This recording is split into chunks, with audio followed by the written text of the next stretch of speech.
आज आम्ही भेट दिली पवित्र आणि मनाला प्रसन्न करणाऱ्या त्र्यंबकेश्वर टेम्पल या ठिकाणाला.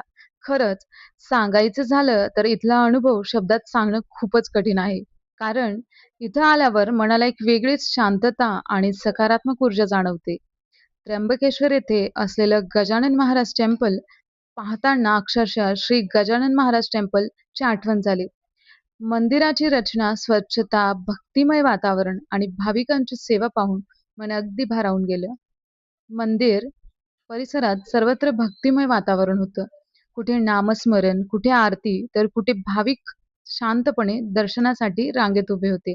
इतकी गर्दी असूनही तिथं एक वेगळीच शिस्त आणि प्रसन्नता जाणवत होती. तिथं भाविकांसाठी सुंदर पंक्तीची व्यवस्था करण्यात आली होती. अनेक लोक प्रेमाने आणि सेवाभावाने काम करत होते. खरंच अशा ठिकाणी गेल्यावर माणसाला केवळ दर्शनच नाही, तर मन शांती, समाधान आणि सकारात्मकता मिळते. मंदिराच्या आजूबाजूला असलेले सुंदर गार्डन, हिरवागार परिसर, थंड वारा, संध्याकाळच्या वेळी चमचमणाऱ्या लाईट्स सगळंच मन मोहून टाकणारं होतं. काही ठिकाणे फक्त पाहण्यासाठी नसतात, ती अनुभवण्यासाठी असतात आणि त्र्यंबकेश्वर हे त्यापैकीच एक सुंदर आणि पवित्र ठिकाण आहे.